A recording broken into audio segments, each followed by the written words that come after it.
ओम नमो भगवते वासुदेवाय नमः।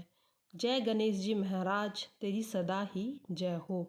प्रिय भक्तजनों, आज सुनेंगे हम माघ मास की कृष्ण चतुर्थी की तिलकुटनी व्रत कथा। प्रतिवर्ष माघ मास की कृष्ण पक्ष की चतुर्थी तिथि को तिल संकष्टी गणेश चतुर्थी व्रत मनाया जाता है और इस वर्ष तिल संकटा चौथ 17 जनवरी 2025 को रखा जाएगा। इस दिन रात्रि के समय चंद्र को अर्घ देने के बाद ही महिलाएं व्रत को खोलती हैं। पद्म पुराण के अनुसार इस व्रत को स्वयं भगवान गणेश ने माँ पार्वती को बताया था। वैसे तो हर महीने की कृष्ण पक्ष चतुर्थी गणेश चतुर्थी कहलाती है, लेकिन माघ मास की चतुर्थी तिल संकटा चौथ कहलाती है। पद्म पुराण के अनुसार आज के दिन ही कार्तिकेय के साथ पृथ्वी की परिक्रमा लगाने की प्रतिस्पर्धा में उन्होंने पृथ्वी की बजाय भोलेनाथ और माँ पार्वती की 7 बार परिक्रमा की थी। तब शिवजी ने प्रसन्न होकर देवों में प्रमुख मानते हुए उनको प्रथम पूजा का अधिकार प्रदान किया था। तिल संकटा व्रत की विधि। गणेश की पूजा संकट चौथ को ही की जाती है। प्रातःकाल नित्य कर्म से निवृत्त होकर षोडश उपचार विधि से गणेश जी की पूजा करें और श्लोकों से उनकी वंदना करें। इसके बाद गणेश का ध्यान करके पुष्प अर्पित करें। पूरे दिन मन ही मन में श्री गणेश जी का नाम जपते रहें। सूर्य अस्त के बाद स्नान करने के बाद स्वच्छ कपड़े पहने। अब विधि पूर्वक गणेश जी का पूजन करें। एक कलश में जल भरें, धूप दीप अर्पित करें। नैवेद्य के रूप में तिल तथा गुड़ के बने लड्डुओं, ईख, शकरकंदी, गुड़ तथा घी अर्पित करें। गणेश पूजन के बाद चंद्रमा को कलश से अर्घ्य अर्पित करें। धूप दीप दिखाएं। चंद्रदेव से अपने घर परिवार की सुख शांति के लिए प्रार्थना करें और उसके पश्चात गणेश जी महाराज की कथा सुने और सभी को प्रसाद वितरण कर दें। तो तिल चौथ की कथा सुनिए प्रिय भक्तजनों। एक शहर में देवरानी जेठानी रहती थी। जेठानी अमीर थी और देवरानी गरीब थी। देवरानी गणेश जी की भक्त थी। देवरानी का पति जंगल से लकड़ी काटकर बेचता और अक्सर बीमार रहता था। देवरानी जेठानी के घर का सारा काम करती और बदले में जेठानी बचा हुआ खाना, पुराने कपड़े आदि उसको दे देती थी। इसी से देवरानी का परिवार चल रहा था। माघ महीने में देवरानी ने तिल चौथ का व्रत किया। 5 आने का तिल व गुड़ लाकर तिलकुटा बनाया।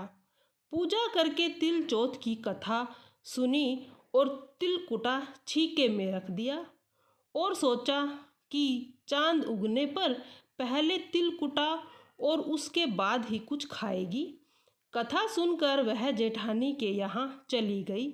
खाना बनाकर जेठानी के बच्चों से खाने के लिए कहा तो बच्चे बोले, माँ ने व्रत किया है और माँ भूखी है। जब तक माँ नहीं खाएगी हम भी नहीं खाएंगे। जेठ जी को खाना खाने के लिए कहा तो जेठ जी बोले, मैं अकेला नहीं खाऊंगा। जब चांद निकलेगा तो हम सब खाएंगे, तभी भी मैं खाऊंगा। जेठानी ने उसे कहा कि आज तो किसी ने भी अभी तक कुछ नहीं खाया, तुम्हें कैसे दे दूं? तुम सुबह सवेरे ही बचा हुआ खाना ले जाना। देवरानी के घर पर पति बच्चे सब आस लगाए थे कि आज तो त्योहार है, इसीलिए कुछ पकवान आदि खाने को मिलेगा। परंतु जब बच्चों को पता चला कि आज तो रोटी ही नहीं मिलेगी तो बच्चे रोने लगे। उसके पति को भी बहुत गुस्सा आया और कहने लगा, सारा दिन काम करके भी 2 रोटी नहीं ला सकती तो काम क्यों करती हो? पति ने गुस्से में आकर अपनी पत्नी को कपड़े धोने के धोने से मारा। धोना हाथ से छूटकर पाटे से मारा। वह बेचारी गणेश जी को याद करती हुई रोते रोते पानी पीकर सो गई। उस दिन गणेश जी देवरानी के सपने में आए और कहने लगे, धोने मारी, पाटे मारी, सो रही है या जाग रही है? वह बोली, कुछ सो रही हूँ, कुछ जाग रही हूँ। गणेश जी बोले, भूख लगी है, कुछ खाने को दे। देवरानी बोली, क्या दूँ? मेरे घर में तो अन्न का एक दाना भी नहीं। जेठानी बचा कुचा खाना देती थी, वह भी आज नहीं मिला। पूजा का बचा हुआ तिलकुटा छीके में पड़ा है, वही खा लो। तिलकुटा खाने के बाद गणेश जी बोले, धोने मारी, पाटे मारी, निमटाई लगी है, कहाँ निमटे? वह बोली, यह पड़ा घर, जहाँ इच्छा हो वहाँ निमट लो। फिर गणेश जी बच्चे की तरह बोले, अब कहाँ पोंछूं? नींद में मग्न देवरानी को बहुत गुस्सा आया।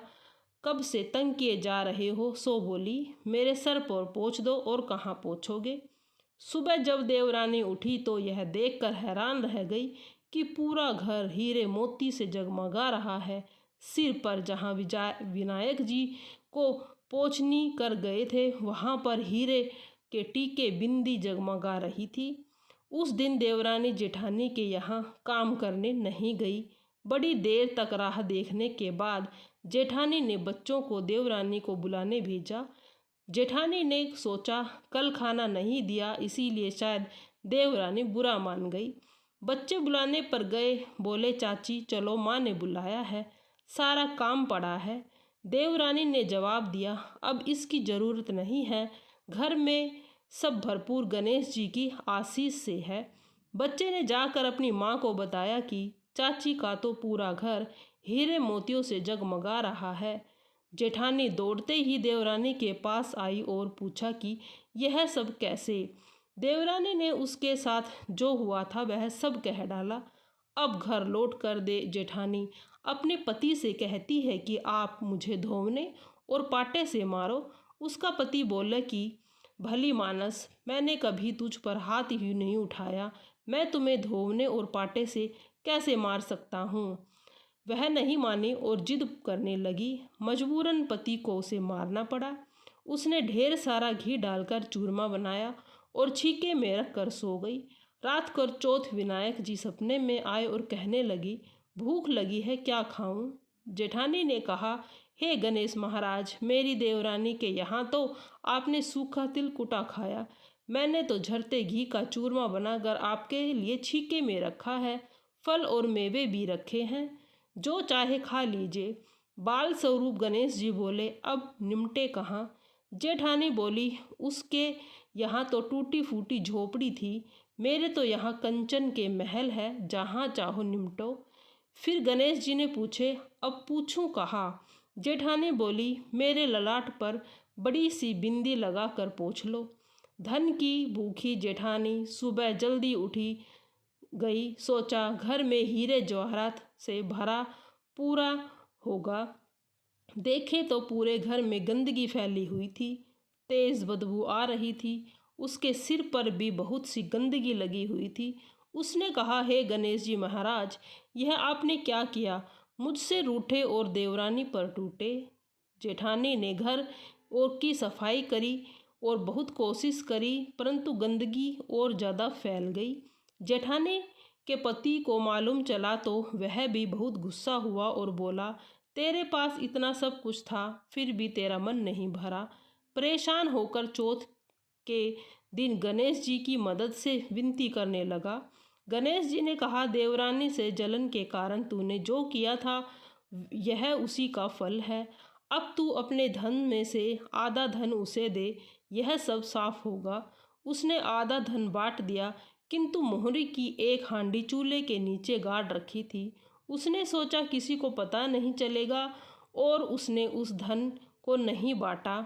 उसने कहा, हे श्री गणेश जी, अब तो अपना यह बिखराव समेटो। वे बोले, पहले चूल्हे के नीचे गड़ी हुई मोहरे की हांडी सहित साफ करके रख दो, 2 सुई के भी 2 हिस्से कर। इस प्रकार गजानन के बाल स्वरूप में आकर उन्होंने सुई जैसी छोटी चीज का भी बंटवारा कराया और अपनी माया समेटी। हे गणेश जी महाराज, जैसे आपने देवरानी कृपा की वैसे ही सब पर करना। कहानी सुनने वाले पर, सुनाने वाले पर, हुकारे भरने वाले पर, सभी पर अपनी कृपा बनाए रखना। प्रिय भक्तजनों, आइए सुनते हैं गणेश जी महाराज की विभिन्न कथाएं। एक बार देवता कई विपदाओं से घिरे हुए थे। तब वह मदद मांगने के लिए भगवान शिव के पास आए। उस समय भगवान शिव के साथ कार्तिकेय, गणेश जी बैठे थे। देवताओं की बात सुनकर शिव जी ने कार्तिकेय और गणेश जी से पूछा कि तुम में से कौन देवताओं के कष्टों का निवारण कर सकता है। तब कार्तिकेय व गणेश जी दोनों ने ही स्वयं को इस कार्य के लिए समक्ष बताया।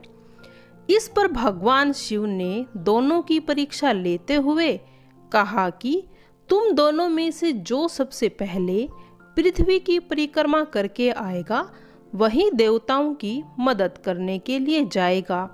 भगवान विष्णु के मुंह से शिव के मुंह से यह वचन सुनते ही कार्तिकेय अपने वाहन पर बैठकर पृथ्वी की परिक्रमा के लिए निकल गए। परंतु गणेश जी सोच में पड़ गए। वह चूहे के ऊपर चढ़कर सारी पृथ्वी की परिक्रमा करेंगे तो इस कार्य के लिए बहुत समय लग जाएगा। तभी उन्हें एक उपाय सोचा।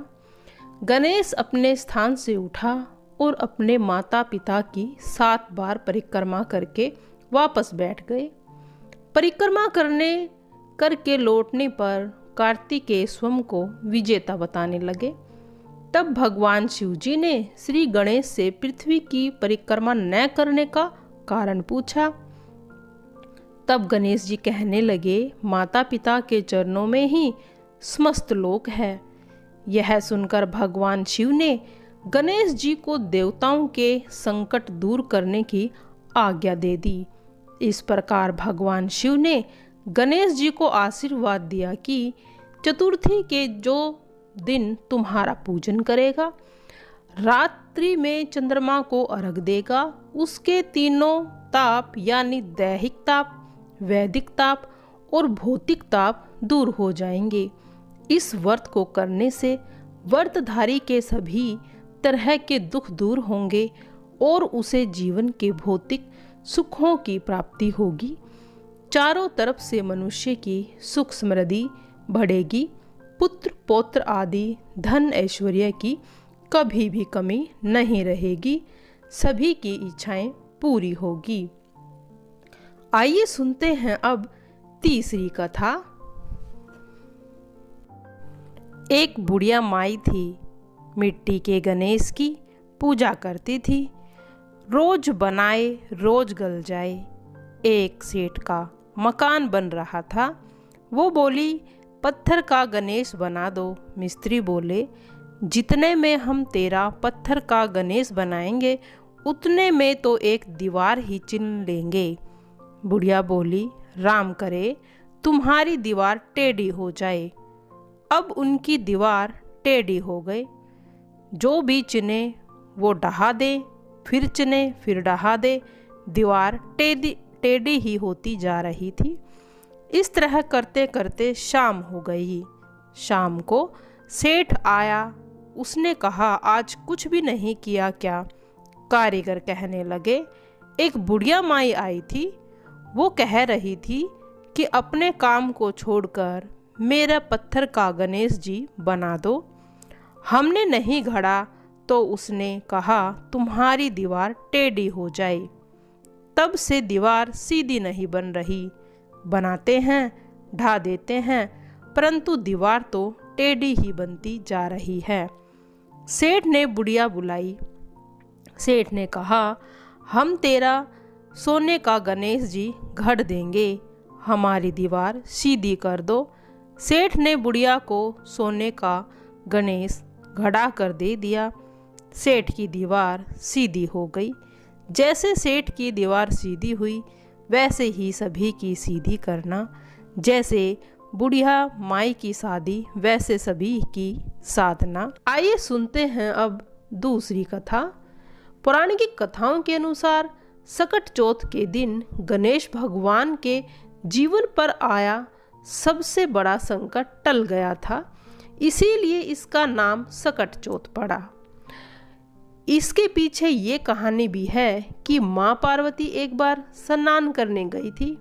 स्नान करके बाहर उन्होंने अपने पुत्र गणेश जी को खड़ा कर दिया और उन्हें रखवाली का आदेश देते हुए कहा कि जब मैं स्नान कर कर खुद बाहर न आ जाऊं, किसी को भीतर आने की इजाज़त मत देना। गणेश जी अपनी माँ की बात मानते हुए बाहर पहरा देने लगे। उसी समय भगवान शिव माता पार्वती से मिलने आए, लेकिन गणेश भगवान ने उन्हें दरवाजे पर ही रोक दिया था और अंदर नहीं जाने दिया।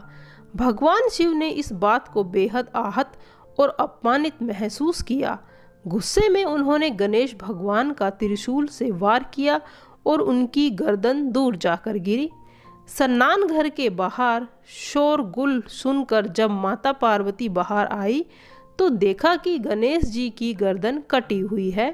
यह देखकर वो रोने लगी और उन्होंने शिवजी से कहा कि गणेश जी के प्राण फिर से वापस कर दें। इस पर गणेश जी ने एक हाथी का सिर देकर गणेश जी को लगा दिया। इस तरह से गणेश भगवान का दूसरा जीवन माना जाने लगा। तभी से गणेश की हाथी की तरह सूंड होने लगी। तभी से महिलाएं बच्चों की सलामती के लिए इस कृष्ण पक्ष की चतुर्थी को गणेश चतुर्थी का व्रत करती हैं। आइए सुनते हैं गणेश जी की चौथी कथा। एक बुढ़िया माई थी। वह बहुत ही गरीब और अंधी थी। उसके एक बेटा और बहू थे। वह बुढ़िया सदैव गणेश जी की पूजा किया करती थी। एक दिन गणेश जी प्रकट होकर उस बुढ़िया से बोला, बुढ़िया माई, तू जो चाहे मांग लो। बुढ़िया बोली, मुझे तो मांगना नहीं आता, कैसे मांगू और क्या मांगू।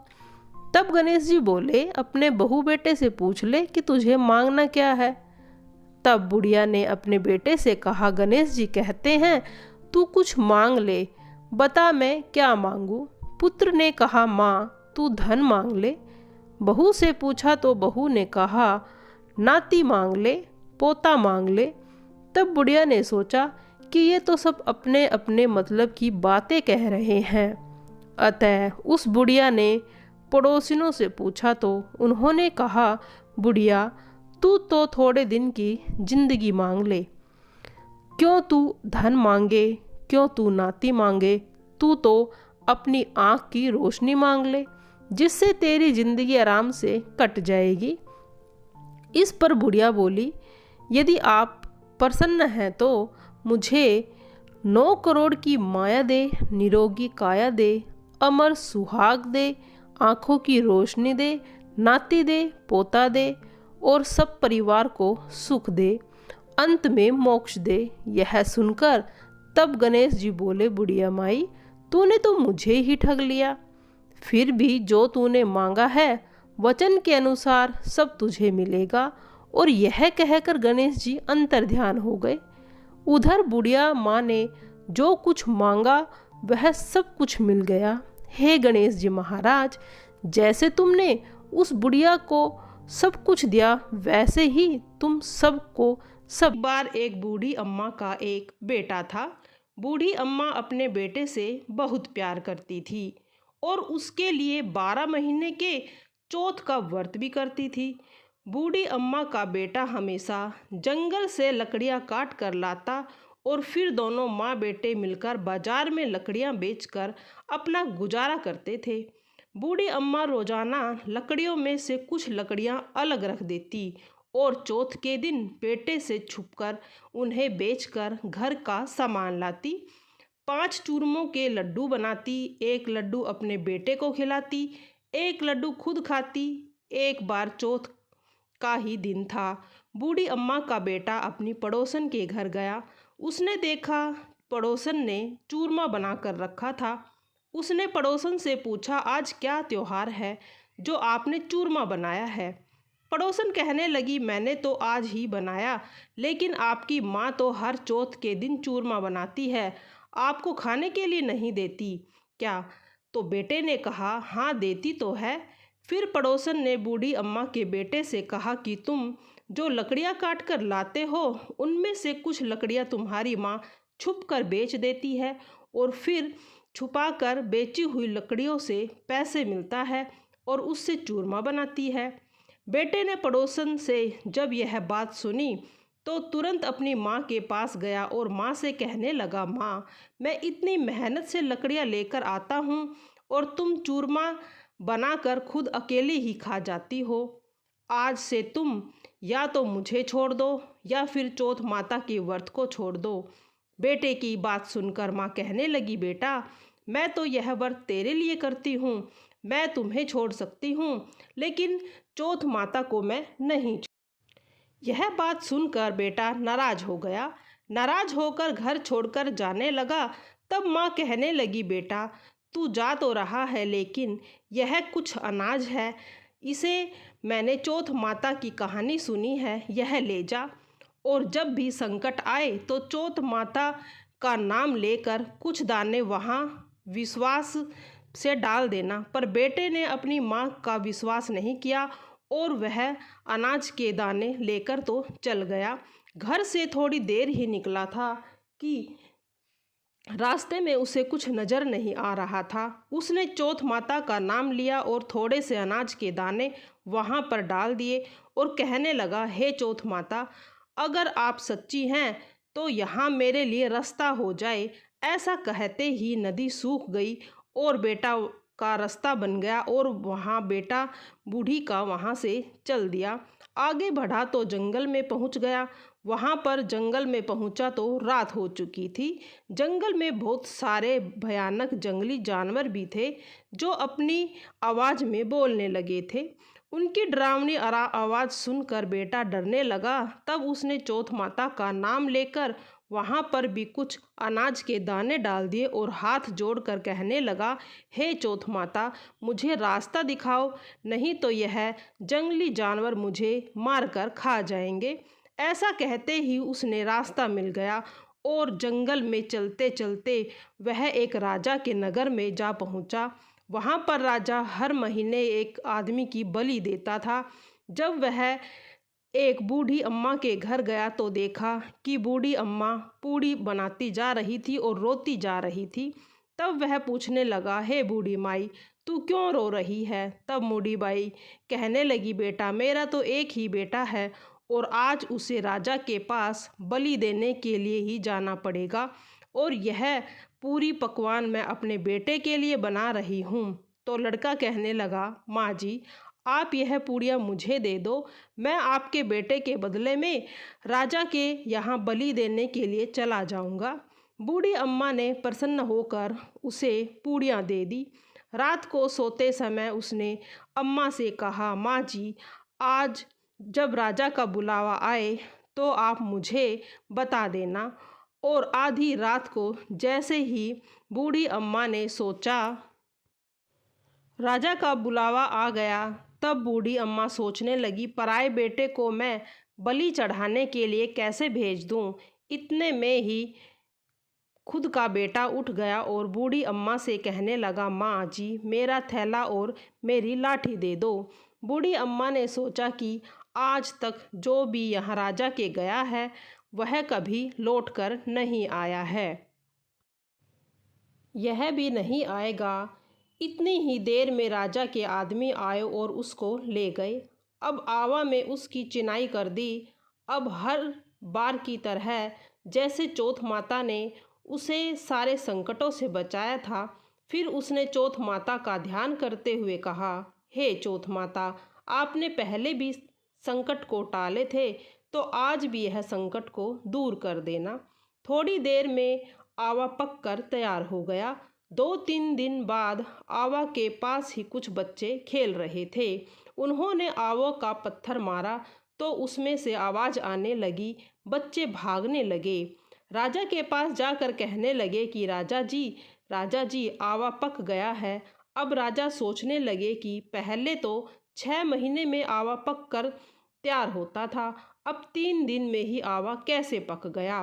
राजा को विश्वास नहीं हुआ, बल्कि उसने हैरानी होने लगी। फिर उसने अपने नौकरों को भेजा।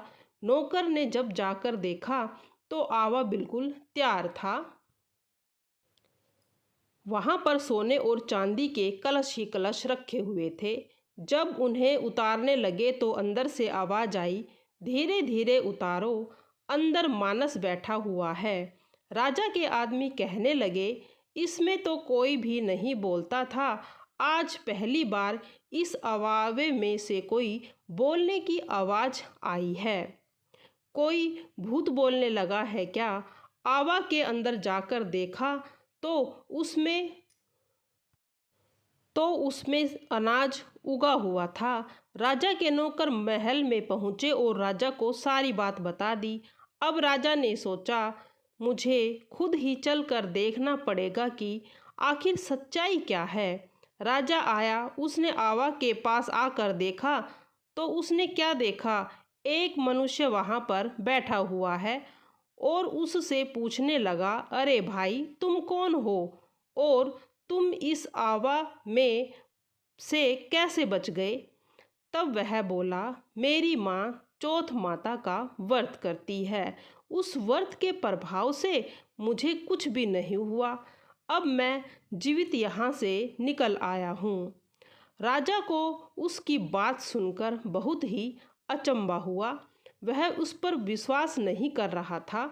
तो राजा ने उसकी परीक्षा लेने के लिए सोची। राजा ने सोचा, इसकी परीक्षा लेता हूँ, क्या पता यह कोई झूठ बोल रहा है। राजा उससे कहने लगा, अच्छा ठीक है, तू एक घोड़े पर चढ़ जा और मैं दूसरे घोड़े पर चढ़ जाऊंगा, तेरे हाथ में रस्सी से बांध दूंगा। अगर तेरी रस्सी खुलकर मुझ में बंध जाएगी तो चौथ माता सच्ची है, इसका मतलब चौथ माता ने तुम्हारी रक्षा की है। अब राजा और वह लड़का दोनों घोड़े पर बैठ गए। तो उसने थोड़े से अनाज के दाने और हर बार की तरह हाथ में रखकर कहा, हे चौथ माता, मेरी लाज रखना। ऐसा कहते ही रस्सी खुलकर राजा के हाथ में बंध गई। अब राजा सोचने लगा कि आखिरकार चौथ माता का यह प्रभाव है जिसके कारण इस लड़के के हाथों की रस्सी मेरे हाथ में आकर बंध गई। अब उसे विश्वास हो गया था कि चौथ माता ने ही लड़के की रक्षा की है। वह बहुत प्रसन्न हुआ। तब उसने अपने बेटी का विवाह उस लड़के से करा दिया। चौथ माता की कृपा से वह लड़का अपनी बूढ़ी माँ और अपनी बहू के साथ बड़ी प्रसन्नता से रहने लगे।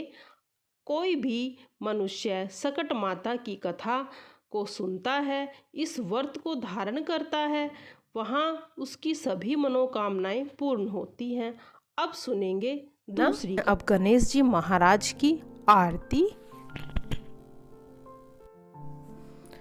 जय गणेश जय गणेश जय गणेश देवा, माता जाकी पार्वती पिता महादेवा।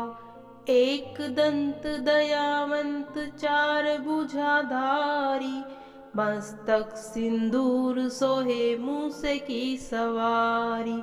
जय गणेश जय गणेश जय गणेश देवा, माता जाकी पार्वती पिता महादेवा। अंधन को आँख देत कोढ़िन को काया, बाझन को पुत्र देत निर्धन को माया। जय गणेश जय गणेश जय गणेश देवा, माता जाकी पार्वती पिता महादेवा। हार चढ़े फूल चढ़े और चढ़े मेवा, लड्डुअन का भोग लगे संत करे सेवा। जय गणेश जय गणेश जय गणेश देवा, माता जाकी पार्वती पिता महादेवा।